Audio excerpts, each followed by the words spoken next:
Welcome back to the LCS Countdown. We're closing in on Game 1 Champion Select, and as we do, let's take another look at that clump in third place, where every game moving forward could either spell success or failure come playoff time.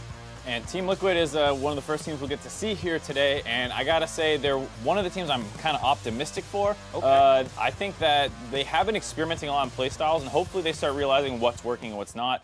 Playing around some Impact was not looking too great. There's changes coming in the meta that I think should be good for them. Hopefully this is a patch that they can start improving. They do have a tough road ahead of them, though. Exactly. 4 of these 6 teams are currently slotted for the playoffs, so they're going to have to perform to where their end season goals are in the remainder of the regular season to kind of prove that they have to be there. And it's a lot of this is kind of guesswork, and a lot of it is going to come down to best of ones as far as playoff seeding goes. I think they'll be a playoff team, and I do think that early laning should be a little bit more important, and that's where Team Liquid should theoretically excel. They have the best gold at 15 of all teams other than Echo Fox in the North American LCS, so I think they're set up pretty well, even if their schedule is pretty tough. I was going to say, and it seems only fair to then talk about their opponents here in Game 1, also tied at 7-5, 100 Thieves. Yeah, and this is a team who's got a tough schedule this week that gets a little easier next week and then still is slotted to play 4 of 6 playoff teams. So by no means an easy schedule from here on out. And when I look at the way 100 Thieves wins, it's often through the mid and late games or strictly through Aphromoo landing a lot of hooks, which to me doesn't translate as well towards the later stages of this split if patch 8.4 and the way the game is being played sticks around for a little bit. Yeah, that's where so much is up in the air. It feels like for a while we were trending towards, based off the first day of VU LCS and some of the Academy, that we're trending to this faster game time. And if your team excels in the late game, you might not have as much time to stall out and reach those moments as you initially thought you would have. More priority on the early game. Before we look at Clutch Gaming, Solo had some thoughts on the desk's analysis of his play. Let's take a look. I think Mark Z is doing me dirty. I don't know what Mark Z's problem is with not just me, I guess, but like Clutch as a whole. I think he underrates us a lot. I mean, I think the criticism is fair. Even within like the team, we understand that we really need to have like a statement win versus either like Echo Fox or C9 or even like TL. I think just beating some of the like bottom tier or even like middle of the pack teams is like not really good enough to get the attention of you being like potential finalist or semifinalist. But I think after we have a good showing versus one of those teams, then I think we'll get a lot more attention and we'll get a lot more praise. Is it about the tier list, Solo? Is that what it's about? It might be. Because there's another guy right here who has been saying very similar criticisms about the whole team. I think Solo did hit the nail on the head, though. It's about getting a statement win. They have yet to beat Echo Fox, Team Liquid, 100 Thieves, or Cloud9.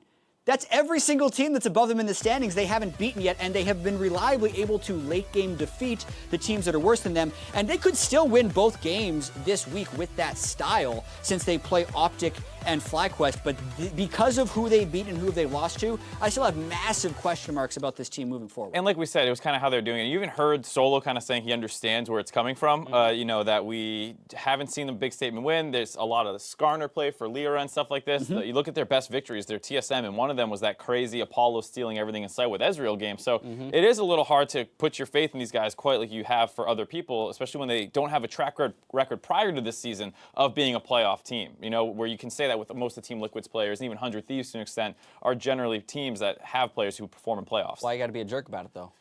I just why so mean, Mark? Like, well, I don't know. I'm glad Solo does brought no it up, one hear this guy talking? It's something I've been meaning to bring up. He just made the same points as me. Did no one hear that? I got to do Solo. I love Jad. Jad says hi to me in the hallways, I mean, that's true. Jad is nicer than me. Friendly. All right, TSM, the last team, the playoff cutoff team, if you will. Let's talk about these guys. And they had a really rough start to the season, which is why they have been kind of underperforming. They're the cutoff point. But I would say that they're a lot stronger than a lot of teams, even ahead of them potentially in the standings. They've started to figure things out last week. Sven had some great games, winning 2v2s on their own, something that was sorely lacking at the start of the season, where Sven and Mythic looked totally out of sync with the rest of the team. Yeah, and I don't expect this team to suddenly be consistent and win every game from here on out in the rest of the split, but I still look at the players on that team, I look at how good they can be in lane, and I look at their history of winning LCS splits, whether it's Ven and Mithi in Europe or Bjergsen and Hanser in the North American LCS. These guys just hard to bet consistently against them. dominate. Right. So, yes, because they're a game behind Clutch in best of ones, they are currently in 6th. But I would take TSM over anyone else that was in this clump we just talked about, tied for 3rd in a best of 5. I would take TSM so over. So come playoff time, you've got more faith in TSM. Yeah. We also have to remind ourselves they technically have an easier schedule than a lot of these other teams. Already played Echo Fox. They get to play COG Golden Guardians and FlyQuest still. They're playing 3 playoff teams. A lot of these guys are playing 4 playoff teams from here on out. So I think things are looking up for TSM. Yeah, absolutely. What about the teams below TSM? Is there any chance, any glimmer of hope for these squads to make that run towards the playoffs? And if so, who are we looking at? It's a very faint light, that glimmer. Okay. For me, it'd probably be FlyQuest. They are a team that feels like they have... Well, they play today, so that's a big one. Yeah, so they're going to need to win today to have that hope at all, really. Right. And they have not had their whole roster the entire time. They're switching out supports. They're waiting on the visa for Fly. They finally have their play style together. And it feels like this patch comes at a bad time where it's like Flame was playing GP Gnar all the time, and they had Fly on roamers to influence side lanes, and Turtle can play aggressive. Right. And now there's a big question mark of how they adapt on 8.4, but just based off how they looked previously, I did think this team had a chance. Pending adaptation. That's one of our 4-8 teams. What about the other one, Optic Gaming? Yeah, Optic's the other team at 4-8. I think it's less likely, and that's just kind of based on the math, right? If FlyQuest beats TSM, not only do they move within 1 game, they'd also hold the head-to-head. Optic has already lost both games to TSM, so they would then be 3 games behind the next closest team with 6 to go. So they have to, what feels like, win out, as well as have one of those higher-placed teams lose a lot of games. And based on the way we have seen Optic winning, where I already feel like they have been optimizing for game wins, playing specifically around their strengths, maybe not necessarily going for the same kind of long-term growth that a lot of other teams are doing when we see Team Liquid trying to draft around top when their strengths are in the bottom lane. So I think it is fairly unlikely to see Optic getting up Improbable, not impossible. One match that made the playoff picture much more interesting was the TSM upset over Echo Fox, which is the subject of this week's mic check. Have you reached Path of Nirvana? After you dumpstart Dardock, you're gonna say, yeah, I think I reached Path of Nirvana today. Doom, doo, doo, doom. He's pacing, so he's shaking. He's nervous. So, Doom will carry? Actually, yeah. Yeah. If none of the lanes can carry, then jungle has to carry. I'm gonna stand still on stage so I don't look nervous at all. Are you nervous, bro? Perfectly still. No, I'm chill. I'm good. I'm always nervous when I play versus what's called TSM, but that's just because I want to win more. I'll just be in my jungle getting a level lead. And Nice. Then later, level lead, I carry. And jungler is 202. Guys, I'm up on level. Then see you in teamfights. The end team fights. Yeah. Alright guys, I have a lot of pressure, but I have no winning lanes, so... See you in teamfights. Nice. He's dead. Kha'Zix here, Kha'Zix here, Kha'Zix here! He's dead. Nice. Oh yeah, baby. Hell Kha'Zix here. Nice. Nice. Pop. Boom. Yeah, I have 2 wards left. We can maybe get Tribush together. Wards here. I can roam mid here. Yeah, let's look here. Top fighting, top fighting! Kha'Zix here! Gario's time moving, Gario's time moving. Come on, tipping! I come to! Let's go, go. Okay, okay. Sedge. Slay 1 HP. No, Go solo flash! Okay, we win. She's dead. Camille. I got it! Camille, no flash. Oh shit. You're fine, Hoodie. Look for Nash! We can stop Baron. Okay. I'm basing. No flash here. We can stop Baron for sure. We should just go for a 50-50. That's our bad. We have Brand too. Yeah, we have Brand. Okay, care for Galio flash, okay? Care for Galio flash. 1.5? TP here as well. Can we go TP? On this side? No. Okay, I don't think so. Okay, 1.5, okay. Kill Camille first! I'm on Camille. I'm cutting back. I'm 1 HP. I got Ash. I can double bump. Okay. Play slow. Oh, nice. Nice. I got some. No ceiling. Holy shit. I'm Faker. You're Faker. 700 AP Galio. Daddy. Nothing Nirvana. I don't know if it was nothing Nirvana this game, but we did win the game. It was fine. Yeah. It was bot lane Nirvana, I think. Well, I'm talking about pathing Nirvana there. I'm not quite sure what the opposite is. It's just like pathing darkness. Yeah, I I don't think know. Nickelback. Yeah. It's not a band chance. What did they ever It's do a state to of you, enlightenment Kat? in the mind. All right, 3 minutes ahead of game 1. Let's get some predictions up on the screen. But first, let's hear from everyone's favorite analyst, Joel, the NALCS PA extraordinaire. Fashion's very important to me, so I'm gonna pick 100 Thieves again. I'll go with TSM. I still don't really know why, but I'm gonna go with TSM. Darshan left me hanging last week, so I'm gonna go with C9 this time. Echo Fox, they got more handsome guys on that team, so I like that better. I'll go with Clutch. I saw they ate a really big breakfast this morning, so I know they'll be ready. Solo will be happier with Joel's prediction. Well, I was supposed to say, talk about me doing people dirty, just straight up calling one team better looking than the other team. Eat a hearty breakfast, dude. You win games. Let's take a look at how these match up against your guys' predictions. Remarkably, Joel picked almost the same games as we In did. typical boring fashion, both of my analysts agree down the board. All right, well, first off, today is just a day where there's clear favorites in every single way. This is mostly true. playoff teams playing non-playoff teams, or if it is playoff teams, it's like a very big difference between the two of them. Right.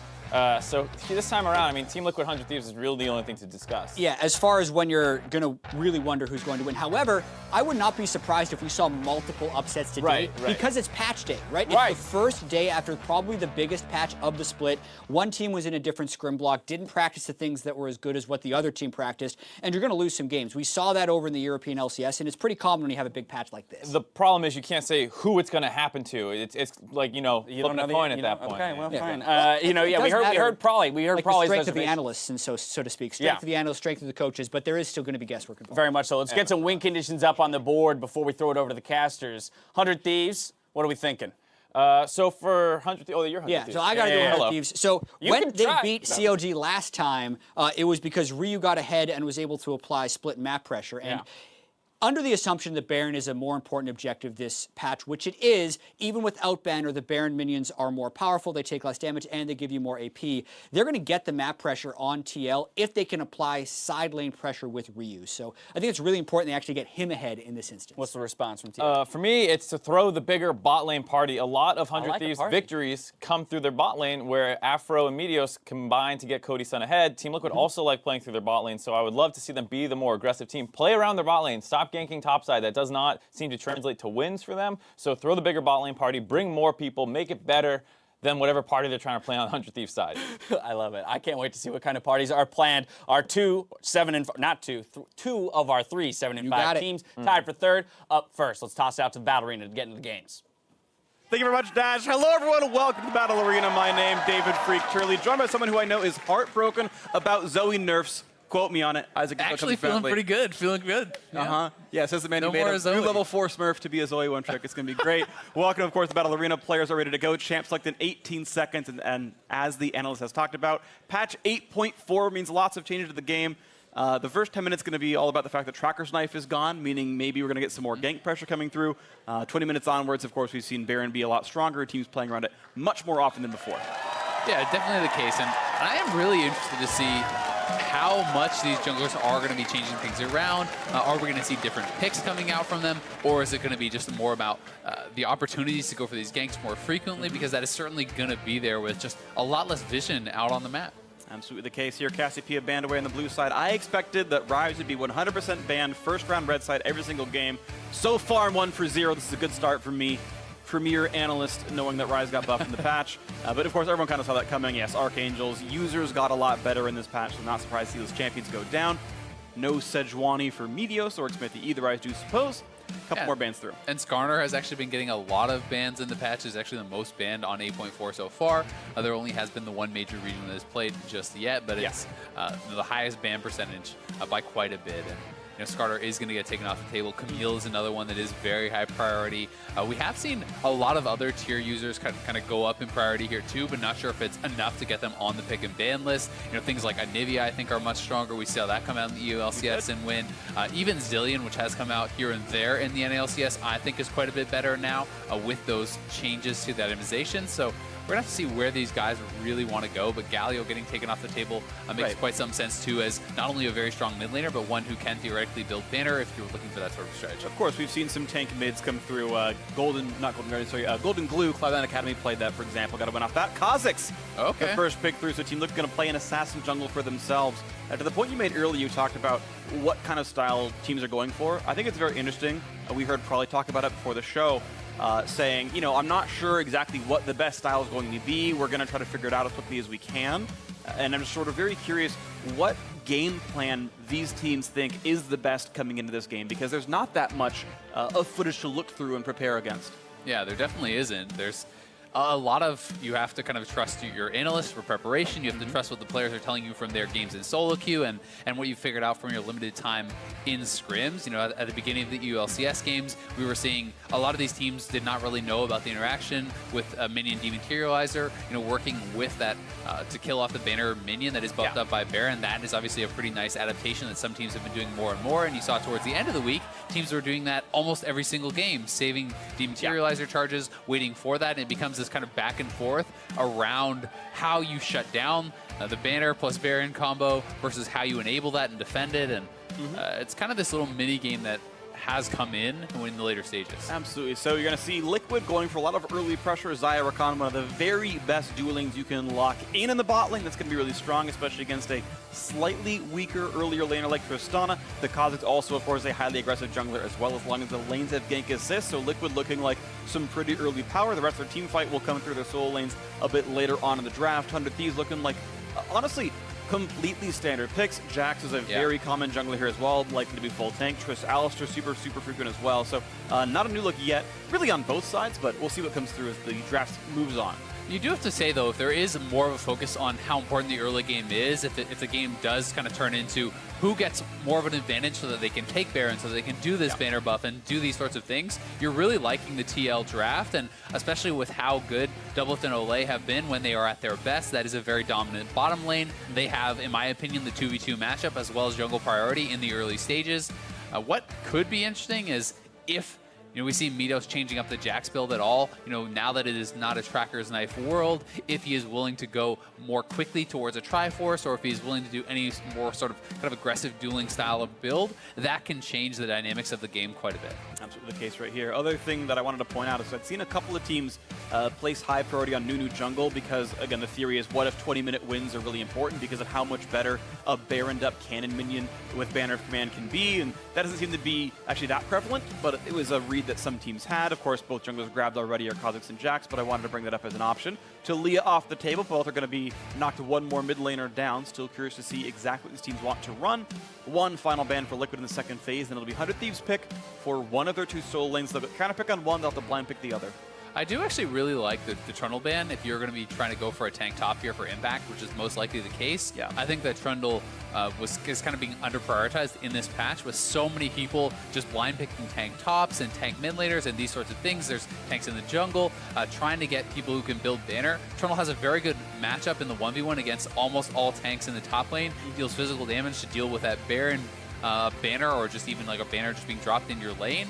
And I think it's pretty effective if you're actually forced into a grouping situation against these tanks. So I think it's something that we'll see a lot more of on this patch. But for now, it's looking like Shen top here. And if Orianna gets locked in, this is just a pretty well-rounded teamfight composition. Yeah, it is only one tank. Rakan is honestly never that durable as a champion, but still, Impact should be pretty good being his frontliner. It's one of the champions he had won a world championship on, that Shen top lane back in 2013. And that's going to be the Orianna locked in here for Balter, so Team Liquid have their lineup locked in. And I always really like the Shen alongside someone like an aggressive jungler, as well as an engaged support. You have this Kha'Zix who can jump in more aggressively, knowing that Stand United can come in to back you up, and you'll have that follow-up CC. It also works very well, with the RW kind of quickness grand entrance combo here from Rakan. You Shen ult onto that. You have this follow-up taunt there too. So definitely some powerful combos, and as you say, a bit more standard perhaps on 100 Thieves side with a double tank composition, even triple tank if you're going to be looking at the Jax to be building that sort of itemization. And Sion has been just the most picked champion on this patch. People already were starting to like Sion quite a lot. Some of his competition in the top lane got nerfed. Gnar got nerfed, GP got nerfed. We even saw Ornn get nerfed as well as others. And this champion was left alone, was already strong, builds banner very well, and as a result is really kind of skyrocketing in priority. So it'll be interesting to see how this matchup goes. Because right now, even disregarding the Baron plus banner combo, there's not really anyone who's going to be kind of like a physical damage powerhouse clearing side lanes in the later stages of the game. So getting an early banner for Someday is going to be pretty frustrating for Pobelter to clear, pretty frustrating for Impact to clear out because of that magic immunity, and that can help give you more control in the side lanes, and then look for the engages, with Corki, with Alistar, and we'll see how it goes. We will see how it goes. There you go, lineups on your screen. First game of the week for the North American LCS. Team Liquid 7-5 versus 100 Thieves 7-5 as well. These teams are both tied with Clutch Gaming at 3rd/4th/5th. Playoff spots on the line, 6 games to play. And these teams both have a 3-game buffer over 7th. That can slip away. There is time to lose, but there is time to secure it as well. The fans are ready, the cast are ready, the players ready as well. And we get ourselves into the first game of the week. Once again, Team Liquid versus 100 Thieves. It's going to be a good one. I think a lot of emphasis on the early game power here around the bot side for TL. And if we can see Smithy getting down to the bottom side of the map, trying to give them some coverage, trying to give them some support to play aggressively, they really could open up a pretty good advantage in that 2v2. Let's see if it can work for them. It's always fun getting a brush trap or something else. As the early invade comes in, Smithy spots Meteos. They exchange some looks back and forth. 30 seconds until minions spawn. It's a classic. Here we go. What is Rakan throwing? Is that like a think it's a peach heart. or apple? Looks like a heart. I guess, yeah. Probably. Yeah, it's a heart. Yeah, it's a heart. Okay. There you go. I thought it was like a heart-shaped apple or something. But nope, just a heart. That's kind of morbid. Why is he throwing hearts around? Ooh, Cody's son! Cody, run! Okay, he did. Good. I wasn't clever. I didn't deserve that laughter, but thank you all the same. Oh. Afro Moon knocked into the air. Bone plating survives. He's They're fine. actually delaying Cody-Sun's base a lot. And when he lets forced him rock jump level 1. Yeah, that's actually pretty annoying for Cody-Sun here. They're going to stop it anyway. Yep. Oh my god. He's late to lane. Yeah, he's actually late to lane now, and he's going to have to start W. So as much of a nothing as that looks like, as you're not really assuming that's going to go on so long, but it actually does, and it's going to establish a little bit of a lane advantage. I'm interested to see if they're going to group the minions and try to kind of hold it against their opponents. If you actually stand and clump up the melee minions, you can deny more, but they are just going to let them kind of evenly bounce here in the middle, and should just be last hitting. But either way, Cody-Sun should probably lose experience on maybe 1 or 2. He's almost after losing gold on at least 1. XP, it's going to be hard to see. He's going to lose XP, I think, here on at least that front. And yeah, 2 range minions, or 2 melee minions, I believe. And he's lose XP. running right up because he wants to make sure he can get some of that for himself. Got XP for a couple.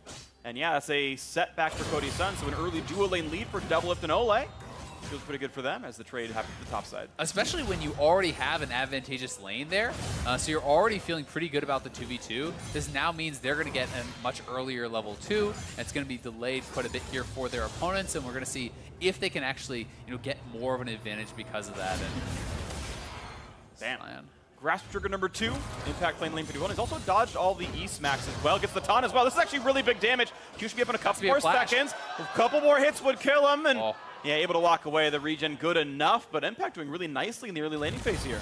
And when you're this low, there's actually the chance of just getting taunt flashed on and dying. I mean, if he gets hit by another taunt here and it's up in 1 second, that should be a kill. Okay, there's the taunt. He's going to pull the dagger through as well. 2 more hits will do it. Puts the shield back on. Someday it would take 2 autos. Not worth power diving, but Impact gets the flash down. Impact actually might have been able to get the kill, but he was very slow on pulling his sword through. You can actually start pulling it as you taunt forward, and you'll have the empowered auto for your first hit. His first attack there was actually without the Q buff. And if you get that, you very easily flash follow for a first blood. Either way, I mean, it's still a good job by Impact, but I think that one should have been a kill. It seemed like his plan was to layer CC better and that, like, keep the taunt then slow when the taunt is over. I'm not saying you're wrong in terms of maybe he should have gone for more damage, but he chose the CC over the damage, and he still gets a flash and TP, not the end of the world, but you're right, maybe could have gotten more. It definitely is a nice advantage, but at the end of the day, if you cannot then convert on a kill, you're up a couple CS, and that is why I oftentimes think going aggressive for those kills can be pretty good to try to guarantee more of an advantage, because there's so many times where in these tank versus tank matchups, even if you force a summoner, how do you convert on that without a jungler being there, without mistakes from Someday? Because really the reason that Impact was able to go so aggressive for that is because Someday, whether it was dodged or missed or whatever you want to say, did not hit his E multiple times in a row. And look at that, Impact taking a bit of a rough recall himself as Meteos came by. They knew the threat of a tower dive was simply too great, and it's actually going to be Impact missing several minions here, down 3 CS himself. Here's his match TP, and basically buys Ruby Crystal refillable versus the Dark, nice damage. Yeah, the Dark Seal, thank you. That was picked up there by Someday. Very interesting stuff here. And so far on the bot lane, you look and you see, oh, well, Cody-Sun's up farm. But yes, but there's a massive wave pushing towards Doublelift, which is going to put the 100 Thieves bot lane in a position where they could be engaged on. It's also a lot more farm that could be picked up here for Doublelift still. And theoretically, they could hold a freeze and maybe deny some minions if they could get that into position. But either way, things looking pretty even across the map. Both junglers have gone back and actually got challenging smite. No Chilling Smite on either side. Smithy bypassed all the wards coming into here. He actually went around the one trinket by his ground breaker. He's not seen coming in. This is a flashless Someday. He's got no easy way out for this one. And there we go, Smithy in the range. Red Smite on for damage. The flash to follow. Easy first blood picked up. Kill goes over to Impact. Smithy expertly pathing around the trinket ward that he saw Meteos put down. Yeah, really nicely done there for TL, and they are able to actually convert on that flash advantage in the top side, which is the payoff that they get from Impact's lane dominance in the early stages, and now they can feel really good about the fact that they didn't actually miss out on that. Impact is going to be having an edge here in lane, and yeah, he can hold it against his opponent. He doesn't have his TP to come back to lane, so this is a bit of an awkward recall timing if he were to go for it. But either way, we'll see how he decides to play this. Big root damage on Afro. Of course, he had Aftershock burning, so it was less damage than it could have been. He walks away from the combo, and either way, health bars look higher on the Liquid side. Watch that fight again. Oh, it actually looked like he got smashed out of his taunt there, so that is where the taunt went. Someday actually able to knock Impact out of that, but back here to Live as on the bot side, they're going for an engage. Pulverize, nice kite back, though. Double's going to stay alive with his flash, but he burns both summoners. Now the root on Afro move, but no fault to be had still. Double summoners down for just the flash of Afro is a positive trade for 100 Thieves. Yeah, definitely really nice, especially when you do expect that Zyra Khan lane to be having lane dominance here, and there'll be a couple farm ahead, but definitely not a big deal at all. The summoner advantage is certainly something you will take, especially when Afro didn't even expend his Ignite, so the potential of actually repeat ganks there is pretty high. But up here on the top side, Smithy is looking to set up a dive. Someday is very low, and Impact actually has Stand United, so this should be a very easy dive. All right, let's see who pulls the aggro. They're going to wait for it, but 500 HP on Someday. They're not going to wait out the shield. Here comes the damage up, and look at the burst there, and Impact has to run away, though. It's actually not going to be a problem. Someday goes back for the minions to last it a few more. Nicely done. 2 kills in the top lane for Liquid. Yeah, really well done there. Snowballing that top side pretty heavily, despite the fact that Someday both times has been able to knock Impact out of his taunt. They get the kill, and Meteos has not been there to answer those ganks just yet. Now, Meteos, yeah, only been able to keep up and farm, and even then by exactly 1 CS, he's going to look for some Raptors, and that's it. And I mean, we talked about the impact Tracker's Knife can have. This is actually, you're seeing that, right? Yeah. This is an exact case where Smithy very likely would have been warded out on some of these attempts by the Tracker's Knife. Instead, because that is not there, he's able to get in and be more aggressive. Take 9 on the bot lane. Speaking of aggressive, though, this 2-on-2 is going pretty nicely, but the health burst is not getting low as Shen shows up, and they engage in a Stand United. Impact shows, and another kill for Team Liquid. Yeah, that's pretty careless there from the 100 Thieves bot lane, not respecting the level 6 there from Shen. He was not pushed in. He is not being bullied out. Someday was not in a position to actually interrupt that, so you can't go for the engage. Yes, you had the summoner advantage on double lift, and you want to try to capitalize, but Shen means you do not get to go for that play. And that's going to be 3 kills now, almost 2,000 gold. Put the Liquid head on this one. Yeah, some farm will be denied as Someday finally shoves in as he builds towards the Catalyst, it looks like. But yeah, a rough start for 100 Thieves. Yeah, especially when you consider the fact that the kill went to double lift, and here it is again. They're stepping forward. Afromu decides to go in for the combo, and great, you hit the combo. They're going for an all-in, but Stand United immediately reacted to their impact comes straight through, and with Stand United, there's no chance of you getting that kill. So not only will they get the CS advantage on the bot side, they get such a strong buy here, and they get that kill. Yeah, it was such a late recall, too, because they never had BF Sword going for that fight. It was just Doran's Blade. You're not going to burst through a Shen shield when you haven't recalled on your AD carry just yet. So now you've got Ninja Tabby on double if he's really not going to be easy to kill at all. I mean, even if you have a BF Sword, I still don't think you can pull that off in a 2v3.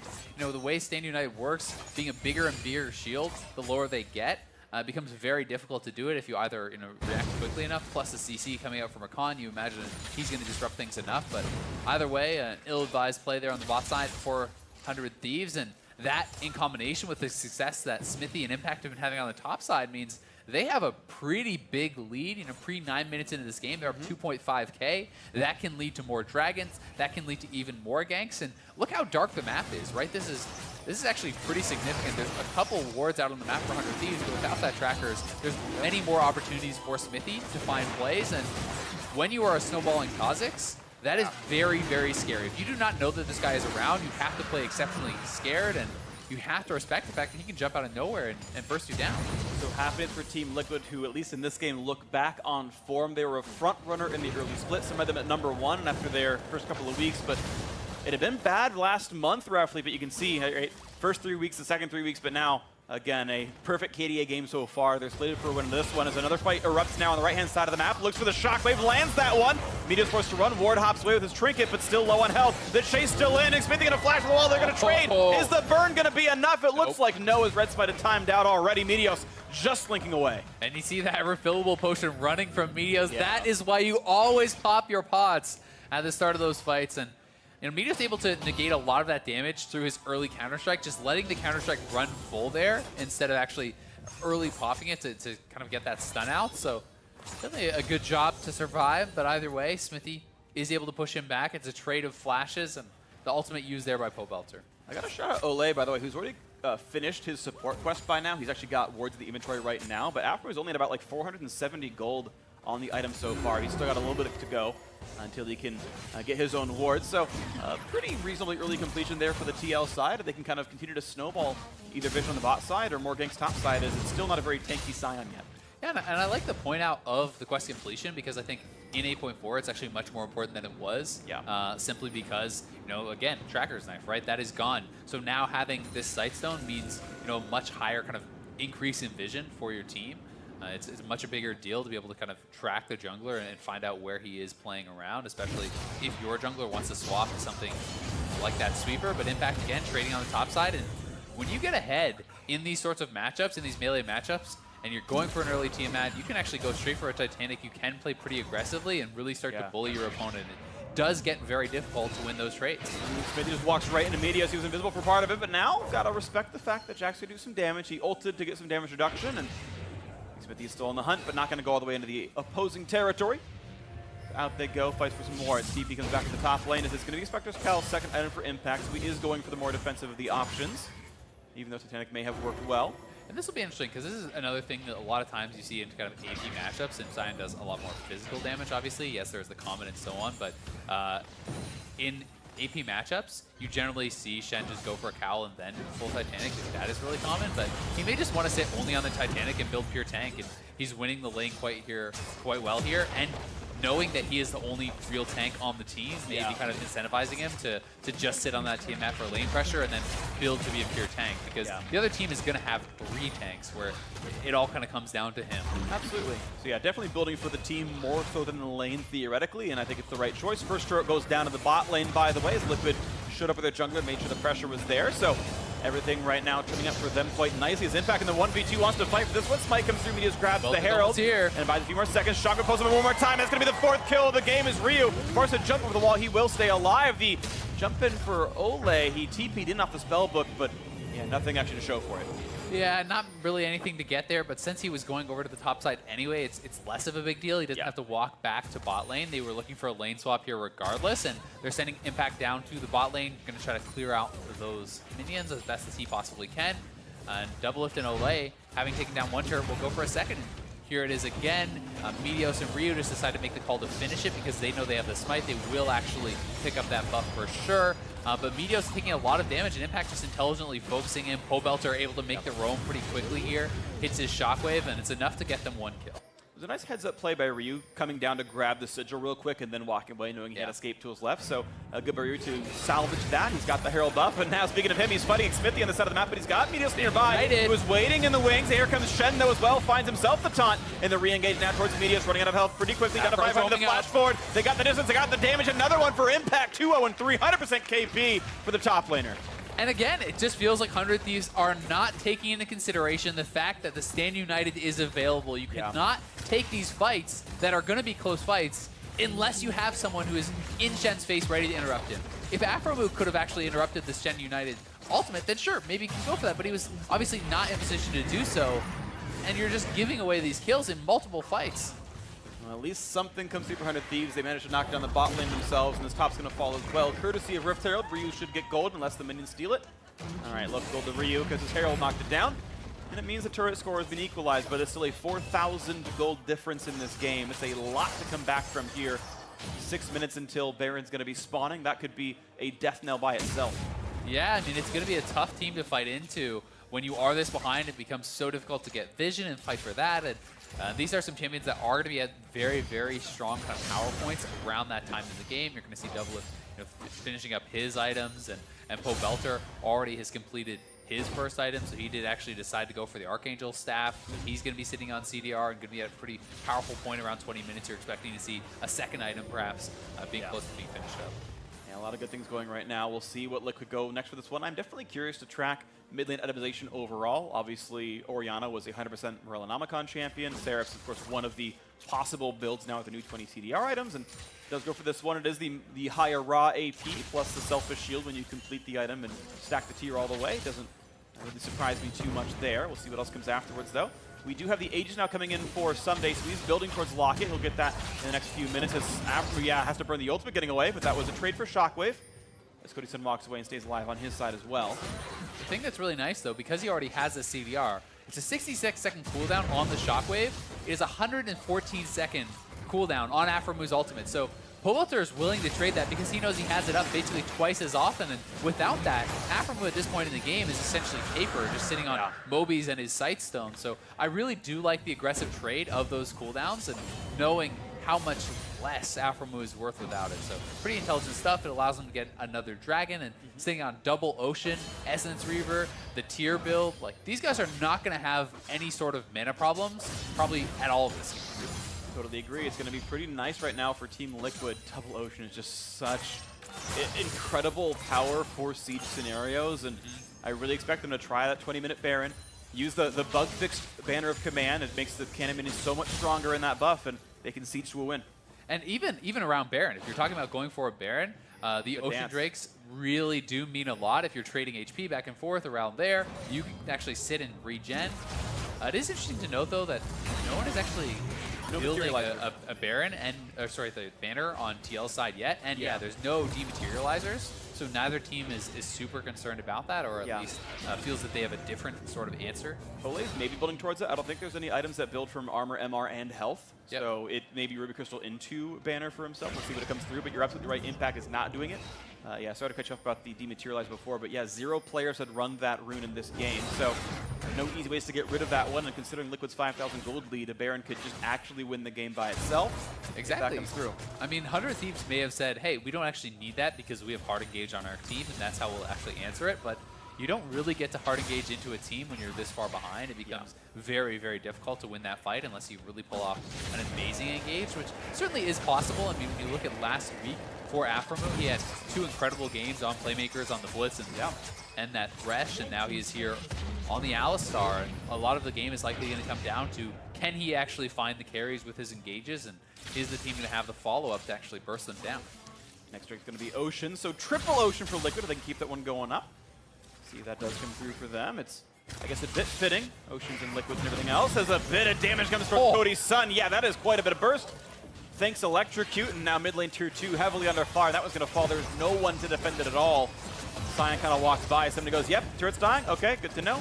I'll walk by a little bit, and look at this Impact finding his duel over Ryu. Finds the slow. Grasp triggers, flash auto, and the solo kill for Shen. Takes down a Corki, and nothing else to do for the rest of the team as Jax runs away. Yeah, I mean, this game's starting to fall apart pretty fast here for 100 Thieves. It just feels like they're losing on all sides of the map. They're not really able to contest hardly anything. I mean, Kha'Zix doesn't even have his Duskblade yet, and he's almost 100%ing your AD carry. Yeah. That is a pretty terrifying point to be in. And it kind of doesn't really get better for 100 Thieves until very late in the game at this point. I mean, you're so far behind that at this point you're like, all right, well, wave clear till 40 minutes, but Baron kind of says no to that.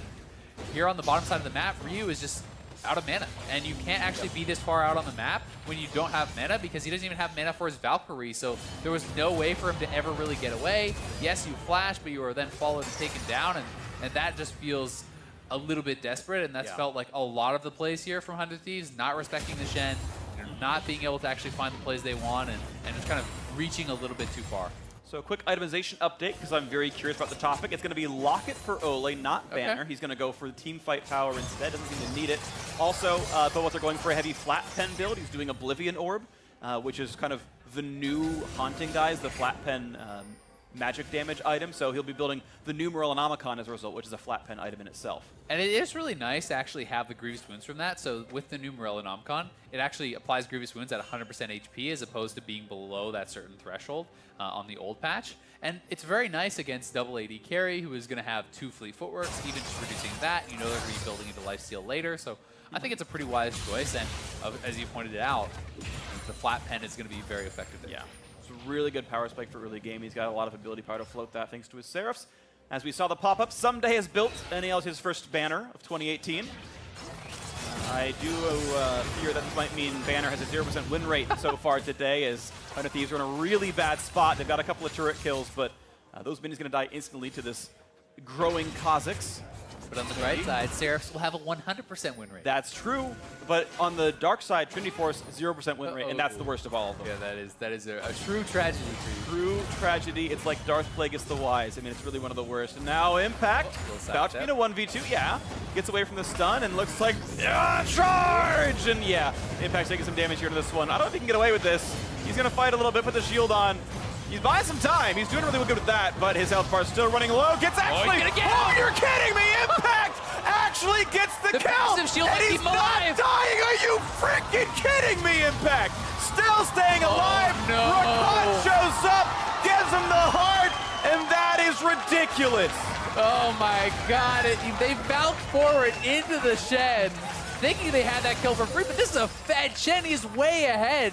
Corki and Sion are so weak. And the passive shield there, plus the parry zone, keeps him back alive, and he just says, you know what, I don't have to run. I can just kill you. You know, they say go to the source of the globe, but Ole TP's in to guarantee the second kill as well. He's standing united with his Baron. And there we go, 21:06 onto the Baron. Half the team is dead. And they can try to zone out the rest. Alistair nearby, the Tristan Jack as well. They're just going to kill Cody's son. He's going to jump over the wall and stay alive, though, but the re-engage comes in for Smithy. A few more shots come in, but a nice fight back. And the first kill of the game comes through as Cody's son outplays the jungler. This Baron bait is turning around pretty badly. One kill already got to Thunder Thieves. TP came in for Someday. No fight just yet, but it is a disengage, and TL actually ended up botching the encounter. Yeah, nicely survived there by 100 Thieves, but definitely no reason to go that ham for the kill, I think, from TL. I mean, I guess Smithy just thought he was going to 100% Cody's son, no problem, and easily take him down, but Powelter had to flash over the wall to actually assist in that play, and he wasn't there in time, I don't think, to actually hit a shockwave on Cody's son or anything. So if you were going to go that all in for the play, everyone would need to try to get over the wall and fully commit to that. But either way, it is just the one kill, and they will still grab a dragon, so it's not the end of the world, but I do feel like TL could have been more patient with that, and here's the play once again. Remember, Impact is at full health. He is very strong. Ryu is going to Valk forward into him, so Impact says, all right, you have no escape. He just turns right around onto him, pulls it in. The parry zone is going to reduce a lot of damage. Nice sidestep on the smash there on the Q. The taunt comes through. He gets the passive shield back up and is just able to survive another pull through for another passive. And then somebody decides to try to flash in and finish him off, but Ole has already arrived, and it is just a tragedy in that 1v2. Oh, man. Rough stuff, but amazing stuff for Liquid. Impact just making good on all of the gold he's earned so far this game. 5-0-3. I feel like he might be player of the game in this one. There is a chance. I don't want to bias everyone else's opinion, but I think he's winning by a lot here. He's doing pretty good. He's doing reasonably well. I would say, like, on a scale of 1 to a Zale, it's like a 7. You know? He's doing okay, but this game is Impact's time to shine at the very least. Mid lane turret taking about 3 damage. And he's got a banner, so he's got it all. You can't even say Banner was the MVP of that's this game true. because he has it. Now he has it, so yeah. So Impact doing very, very well for himself. He's still pushing on the bot lane. I do think TL should go back to the Baron. I think that's probably the most advantageous way to try to close out this game. You have triple Ocean, so if you take much damage around there, it's not going to be a big deal. You start up the Baron, you force 100 Thieves to come over and fight you. You are 10,000 gold ahead. Shen stand United's in, you win the fight, you Baron air up the Baron minions, and that's how you close out the game. And we'll see if they're going to actually look for this. They are going for a pick for now. Damage for you, half HP on the Corki, but kites away as there's the team coming around. 7-kill lead, 9,000 gold. Liquid looking to look for Baron attempt number 2. They ping it. There's the help me ping. We all know that sound. As Impact's putting in the side lanes, and Someday does very little damage. Nice taunt, gets rid of the knockback, but he tries again because it's only 2-second cooldown when you interrupt it, and does about 12 damage to the Banner minion. Yeah, and the Banner minion will try to work away at this turret. They are kind of threatening pressure onto the Baron. A blue orb did get used over on that Baron, so TL not starting it up just yet. 100 Thieves not getting baited in, but I think TL can aggressively start this up. And they don't have to commit for a 50-50, but you just start it to bring the opponents in, then you look for the engage. I mean, they have incredible engage here with the Rakan and the Stand United on top of Rakan and Kha'Zix jumping in and all of these pieces. So I don't think that they should be afraid to actually start it up, and they finally are going to go over to the Baron. They are on it. There's no more blue orbs available except for Corky's right now, so he's got to throw that down. They do spot it, but probably too late. We'll see if Meteos can get there. They made sure Shen shows up. She doesn't help on this one. Nice charm knockup. They're going to try to buy the time, and yes, they secure the Baron. Good timing by Ole. Baron picked up 2450. Liquid should have all the tools they need to close this one out if they play it right. Yeah, just really well done there by Ole, denying any chance of a steal there from Meteos, and he's going to TP right back out here to mid lane, buying a locket, so no banner cooldown is actually available just yet, but TL is massively ahead. They have the Baron buff. They can get out there on the map. They have, Impact even more powerful in a side lane now, split pushing it up, and his banner cooldown is going to be up pretty soon. Yeah, it's a 120 on the base item. It's down to 1 quarter left, so this is really cute. This is a good play by 100 Thieves. Hoping to find some catch. Exactly. You're hoping Doublelift comes to pick up the red before they start this push, and if he came by himself, you maybe get a kill, you delay that. But since TLC's no one on the map, Doublelift is playing it very safe, and he already has a red buff. He's staying with the team, going to be walking up along with them, and this is how you play it very smart. This is how you reduce any chance of actually losing that game. As long as you are grouped up as a 5-man, 4-man squad, you cannot be kind of caught off guard and randomly lose a fight there.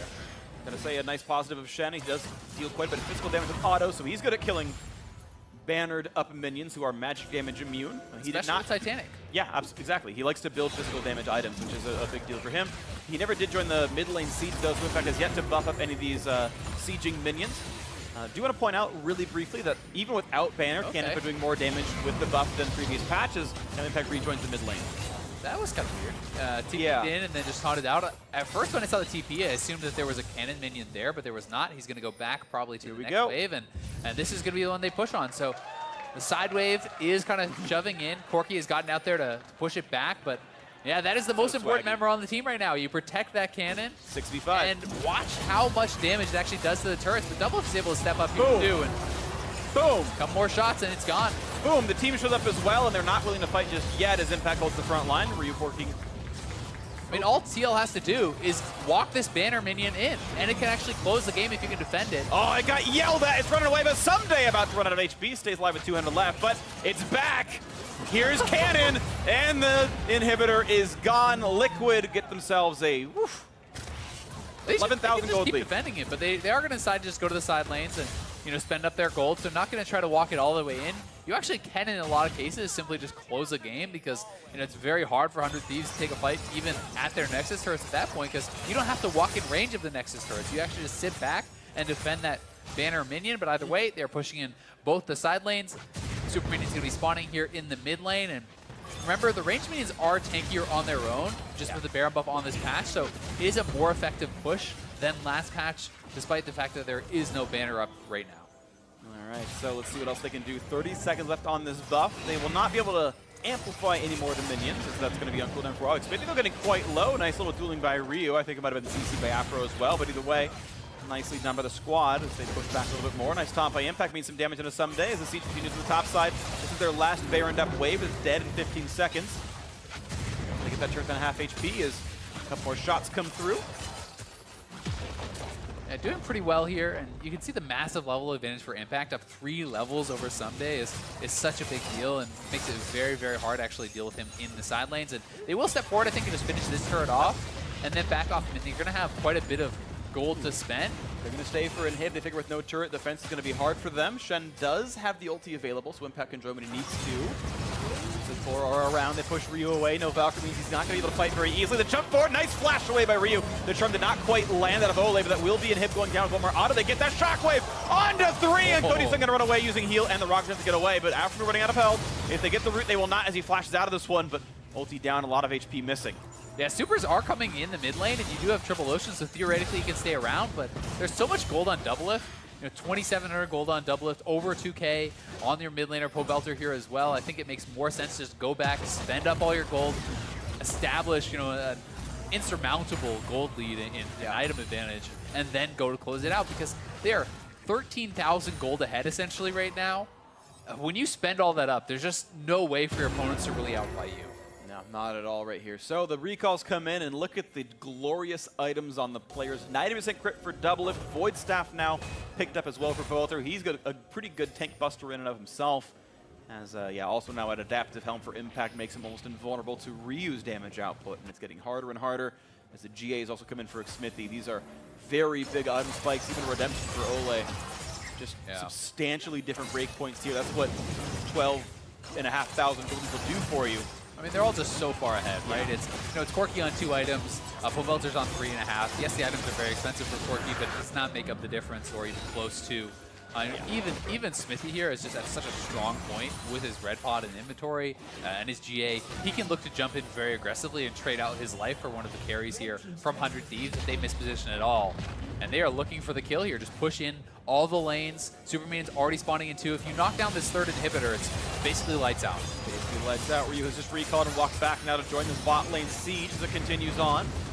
Baron in 120, but Liquid looking to keep pushing while it's still waiting to come back up. Xmithie going to jump away. Down half HP is a bit rough, but Someday CC'd for a bit longer means he's down to a similar point.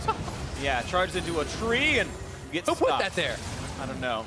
Really messed up. Bad landscaping. Oh, the shockwave! That's the kill picked up. They get one. They're going to find a second as Ryu's going to lose his life on this, and the dive will continue as the rest of the damage should be no problem at all. A double kill for the mid lane. The 4th kill of the fight is they're going to CC Someday's corpse. And it's just Cody's son left alive, and there is just simply not a chance to defend this one. Lick going to pull in a 31-minute win in their first game of the patch. For now, they have sole control of 3rd place in Liquid back on top. And I mean, this game was just complete and utter domination. 13 kills to 1, 4 dragons to 0. Yes, 100 Thieves got a couple turrets, but this was all TL all the way. And so much of it was created through the advantages in the top lane by Impact, forcing out the flash by himself. They convert on the kill there. They get a second. And then 100 Thieves getting a little bit desperate, trying to force plays elsewhere on the map and not respecting the Shen. I mean, the first 2 plays that they try to go for elsewhere are answered by the Stand United, completely shut down, and that put TL in an enormous lead. It really did. Impact did twice as much damage as anyone else on the other team. He was absolutely huge, and a great set of plays by him. 5-0 and 6 on the Shen. And you know, we're back to tanks at the top lane, and looks like Impact is really back and forth with that. Yeah, and a lot of credit has to go to Xmithie too. I mean, yes, Impact forced out the flash solo, but Xmithie was up there, you know, utilizing the fact there's less vision on the map, able to get the first kill, able to get a turret dive after that as well. And the amount of damage he put out is pretty incredible. Almost 16,000 damage here on the Kazakhs, you know, compared to 1.3K from your Jax. Yes, it is, you know, different champions building different ways, and one is in an extreme advantage, but still. Definitely credit to Xmithie for a really well-played game. Yeah, really, really solid pathing. I actually remember checking in the middle of the game. He had higher, he and Ole had the highest vision score, so we're back to, you know, no tracker snipe, but the Duskblade Kazakhs had higher vision score than Aftermath with a Sight Stone, right? Like, Xmithie can't even buy wards anymore, essentially, and he's still winning in vision score, and you know, because he had that game like last week or so where it was nuts as well, and he had like 17 zombie wards in the Baron Pit, but still, obviously great play by him, and hey, it looks like Liquid is back. Yeah, it's a 1-game sample, but this team looks super scary. I know a lot of people said they were probably still going to be the 3rd best team, maybe challenge for the top as well. And I mean, smashing the 3rd place team in 100 Thieves this easily gives some credibility to that. Yeah, it certainly does. And when you are getting towards the later end of the season, you have to start looking about, you know, not just making playoffs, but who would you favor in these matchups if they were to actually fight against each other, and also trying to get a more favorable playoff matchup, right? Getting that 3rd place seed may get you a much easier matchup than some of these other ones. And I think that's going to be a big advantage for TL, and also a big boon to their confidence, as they'd had a couple rough weeks. Absolutely the case, but Liquid looking great. So now going to throw it down to Avli, and Liquid's 1v2 monster in the top lane. Thanks, guys. I'm here with Impact and our translator, Joanne. Congratulations on that win. We saw you with a dominating performance on that Shen. What was the decision-making behind the pick, and how did it impact the game? Can you see me?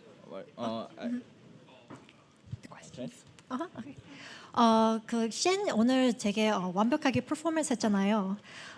그리고 decision 어떻게 생각하는지, 팀 어떻게 임팩트 했는지 좀 말해주세요. I just watching yesterday LCS and they play Shen. Oh, it's my time. Looks. And I just play Shen just yesterday's scrim and just win every game. So that's why I'm pick. And yeah, my Shen really good, I think. Had a great game with him. Now, when you say you watch EU LCS, do you also watch other regions? And maybe what do you learn from those games? Watching USS, what you learn? don't hitting better. I'm learning that, and I'm watching that they're in looks risky, but they're just not scared. Just do something. Always do something. I'm learning that, and I can talk more. Yeah. Thank you, EUSS. They're learning for us. On this week's episode of Squad, we saw that there was a lot of team building involved with the team. How would you describe the state of the team right now? 팀 분위기가 지금 어떤지. I think same. Maybe never mind. Maybe better. I think a little better, but for me, always same. To me, always same, and yeah, be good. With it being a little bit better, how would you say it has improved? 어떻게 더 좋아졌는지 팀 분위기가. Just talking more with each other, and we try to understand what we can do, what I can do. I can just go vision, or I can just we learning more, and now really important to vision thing because jungle don't have war. So we try looking more vision controller, and I'm trying to help vision because I'm play tank, so I can move and vision because I don't need CS, whatever CS. I mean anyway banner gets CS, so if my friend gets CS, it's banner gets CS, so I don't need to go bottom or splitting. So I'm just help vision. Well, thank you, Impact and Joanne. For more on the game, let's hear from the State Farm Analyst Desk. Thank you very much, Avali. A monstrous game out of Impact in the top lane there on Shen. Maybe the first and last time we see him play that champion this split based on how he shut down 100 Thieves. It was funny, too, hearing in scrims like, oh, yeah, I played it one day. I won every game. So you guys, tomorrow you might want to ban it against me.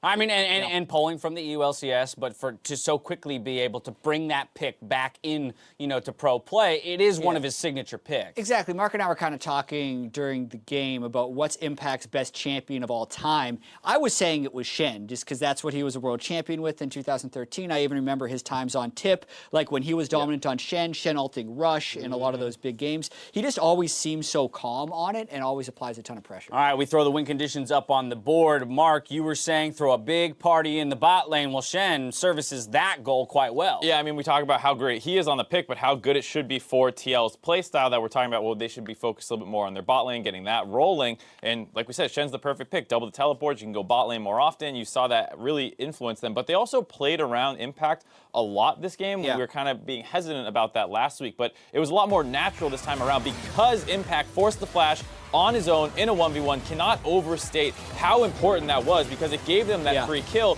which then snowballs into this pressure about going down to the bot lane. Yeah, it means he hits 6 first. It's before the 100 Thieves bottom lane thinks it is ready. Oh, and then this. Then my win condition for 100 Thieves was to get Ryu ahead so he could 1-3-1.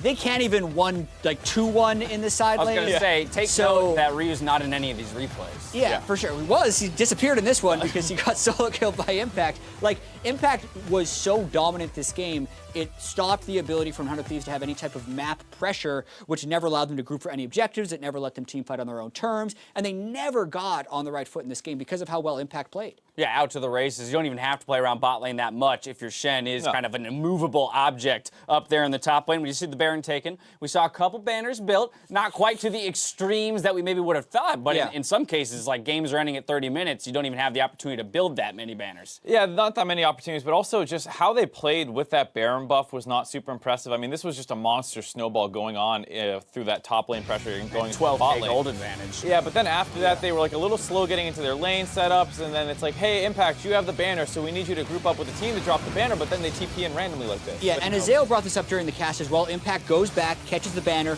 buffs it up, and they let it kill the one under turret. But this super minion with banner on it outranges turrets. And at this point, TL is a triple Ocean Drake team with a 12,000 gold lead, and they need to force 100 Thieves to try and initiate on them so they can just win the game right there. Obviously, they were not punished for it in really any way because they initiated fights later, but you will end the game on that push if you just have confidence in the banner minion and protecting it. I mean, that's one of those things where we're looking at it and we're comparing them to the top teams in the league. Like, what would Echo Fox or C9 have done there? At one point, Sion walks up to the minion, shouts it back, and then they almost kill him in reaction. They were like stunned that they almost killed Sion with a 10k Goldie and Baron buff. If he walks up like that, just kill him, and then you end the game. Oh, Echo Fox pulls that trick. Yeah, like that. That Scion dares to walk up to shout the minion. He's dead. And they just didn't have that kind of like going for the jugular mentality that we see out of the other top teams. And the game went on for another like 4 minutes, but they're so ahead they win eventually. A point of criticism there, but let's talk about any improvements that they did make. Obviously, impact on the Shen we've talked about, and it's kind of interesting to see what him on a tank like that kind of does for the other 4 members on the squad. Right, especially because the other members of the squad were winning the matchups in their own right. Pobelter's Orianna did a tier lost chapter build, never lost lane pressure to Corki. Ole and Doublelift did the invade bottom lane that gave them lane pressure early and never let that relent. So this is, I think, how you can win a lot of games on this patch, is if you're able to get 3 winning lanes, you just continue on and win the game. Yeah, I mean, that's a beautiful goal graph right there, exactly what you want to see. And there's a bit of interesting conversation there by Impact about the role of tanks and getting vision control. And with less of it available, how important it is to have a beefy frontliner to walk up. Right. And he's saying, I can do that now as a tank. This is something I'm comfortable doing and allows my team to play better. And if I have a banner of command minion and I'm a tank, it doesn't matter if I start losing CS, whereas if you're playing a squishy frontliner like Camille or GP, you're not the guy You're not going to be face checking. Yeah. No, absolutely not. It really works well for TL's playstyle with how important vision control will be now that's not just on the jungler exclusively. Moving themselves to 8 and 5, putting a game separation between them and 100 Thieves. Up next, TSM take on FlyQuest for Game 2. See you here after the break.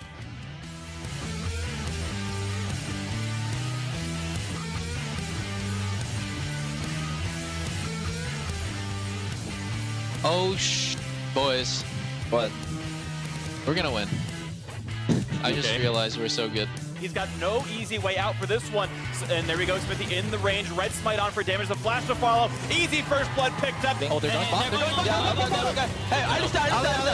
I'm looking at it. Flash. Ali. Get it. Nice. In the re-engage now towards Medius, running out of health pretty quickly. Got a 5 the flash forward. They got the distance, they got the damage. Another one for Impact, but his health bar is still running low. Gets actually. Oh, you're kidding me, Impact! Okay, I'm fine. I'm here. Yeah. All right. No. Save. Good shit, Impact. Yeah. Okay. Nice. Wow, nice. Bad landscaping. Oh, the shockwave! That's the kill picked up. They get one. They're going to find a second as Ryu's going to lose his life on this. And the dive will continue as the rest of the damage should be no problem at all.